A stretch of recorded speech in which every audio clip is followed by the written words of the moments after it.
कराची और हैदराबाद में बल्दियाती इंतखाबात 15 जनवरी को करवाने का फैसला हो चुका है। पीपल्स पार्टी समेत तमाम जमातें जहां फैसले से खुश हैं, वहीं हल्का बंदियों समेत कई अहम सवालात भी उठ रहे हैं। फैसले के बाद से ही खदशात जन्म ले रहे हैं कि शफाफ इंतखाबात और बाख्तियार हुकूमत का क़याम कैसे अमल में आ सकता है। ये खदशात क्या हैं, इसी पर बात करने के लिए आज हमारे साथ प्रोग्राम में मौजूद हैं साबिक मेयर कराची और MQM के रहनुमा वसीम अख्तर साहब। वसीम अख्तर साहब, बेहद शुक्रिया आपने वक्त दिया।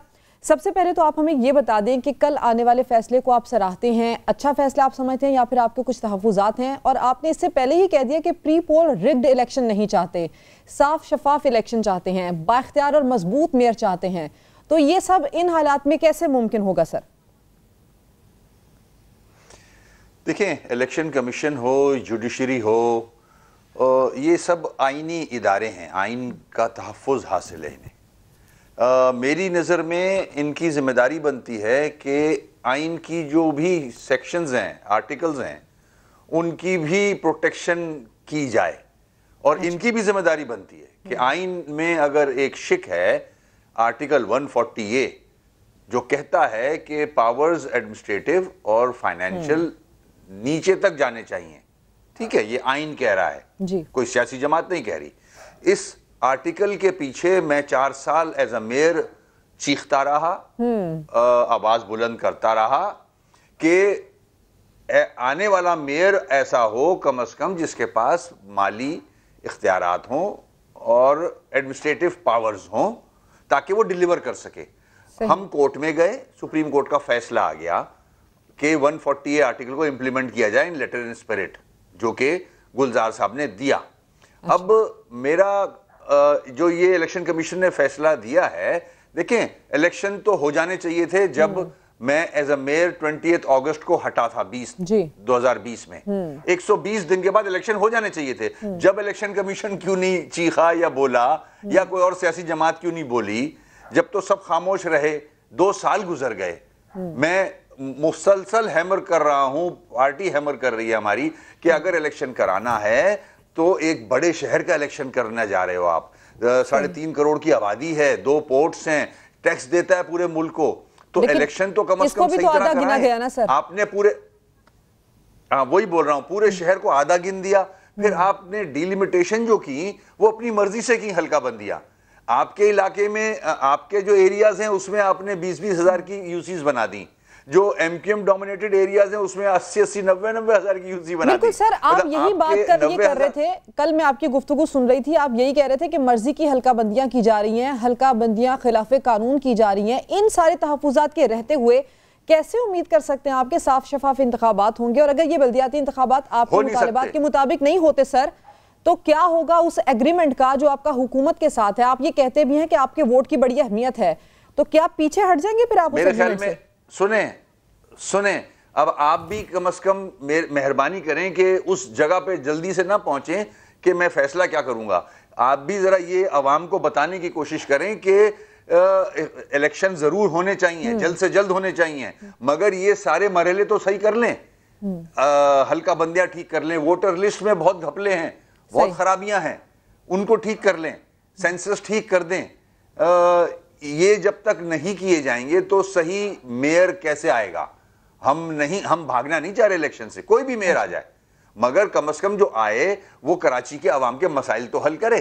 तो हमने इस सिलसिले में ही PTI से एग्रीमेंट किया था, जो कि फेल हुआ, नाकाम हुआ। वो खुद नाकाम हुए 3.5 साल, उन्होंने कराची के लिए कुछ भी नहीं किया। उसके बाद हमने कराची के लिए ही, कराची के इशूज के ऊपर ही हमने इनसे इलाहाक किया, इनसे एग्रीमेंट किया, अपने 7 वोट इनको दिए ताकि ये शायद कराची पे रहम खा के जो टैक्स देता है उसके मसाइल हल कर देंगे। मगर अफसोस कि अभी तक ऐसा कुछ नहीं हुआ, मगर हम कोशिश कर रहे हैं। वोट दिए वसीम अख्तर साहब, वजीर आजम शहबाज शरीफ साहब ने इतने बैरूनी दौरे किए, इतना उन्होंने पूरे मुल्क के लिए काम किया, तो ये जो कराची के मसाइल, आप मुस्कुरा रहे हैं सिर्फ सर, तो कराची की तरजीहात नहीं रखी सामने क्या? मेरे को हंसी आ रही है, मुस्कुरा नहीं रहा मैं खुद हंसता हूं इस बात पे कि हमने 7 वोट दिए, PMLN, पीपल्स पार्टी, सब इधर उधर घूमते फिर रहे पूरी दुनिया में, दबा के बेहतरीन सियासत कर रहे हैं, हर चीज, हर सियासी बयानात दे रहे हैं, मगर व्हाट अबाउट कराची, हैदराबाद, मीरपुर खास, सखर, नवाबशाह, इनके मसाइल कौन हल करेगा?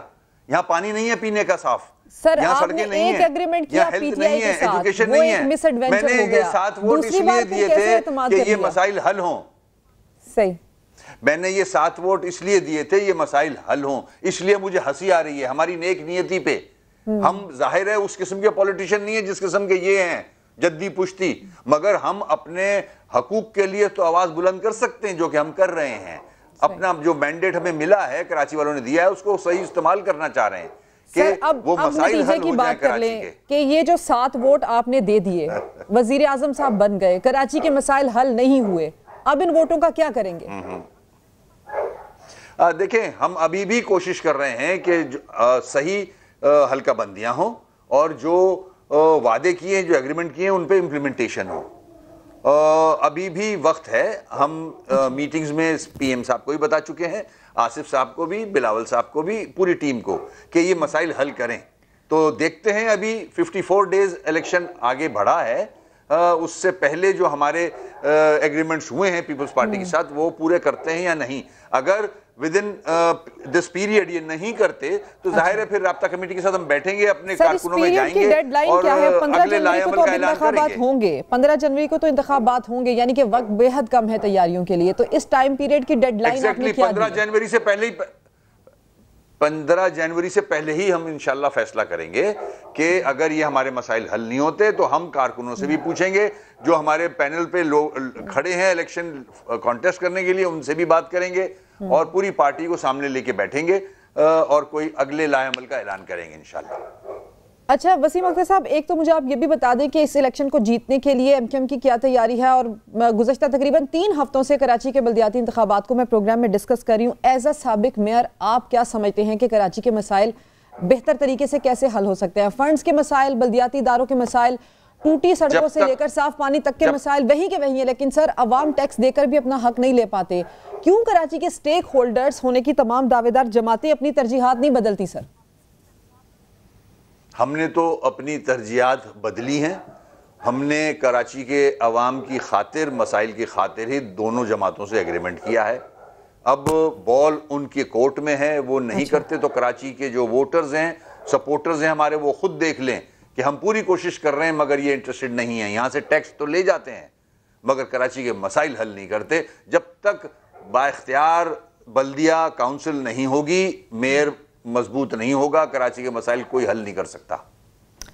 लेकिन वसीम अख्तर साहब, जहां पर इंतखाबात शुरू होने से पहले ही रिगिंग जैसी बातें आ रही हैं, ये कहा जा रहा है कि यहाँ पर नक्शे अमन का खतरा हो सकता है, पुरअमन माहौल में ये इंतखाबात हो ही नहीं सकते, इसकी जमानत नहीं दी जा रही। एडमिनिस्ट्रेटिव मामला अपनी जगह है, सिंध हुकूमत एक जानिब राजी तो हो जाती है इलेक्शन करवाने के लिए, लेकिन वो ये कहती है कि हम पुरअमन तरीके से इंतखाबात नहीं करवा सकते। कैसे मुमकिन होगा ये सब?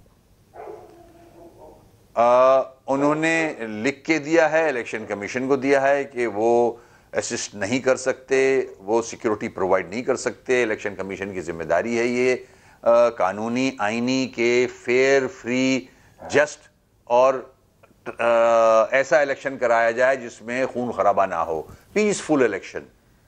ये इलेक्शन कमीशन की जिम्मेदारी है। तो ये जिम्मेदारी उन्होंने सिंध गवर्नमेंट से ली है। अब देखते हैं, अल्लाह खैर करे, छोटे छोटे पॉकेट्स में इलेक्शन होंगे। पॉलिटिकल पार्टीज के वर्कर्स चार्ज्ड हैं, खास तौर पे जिसका बयानिया चल रहा है वो तो ज़्यादा ही कुछ चार्ज्ड हैं।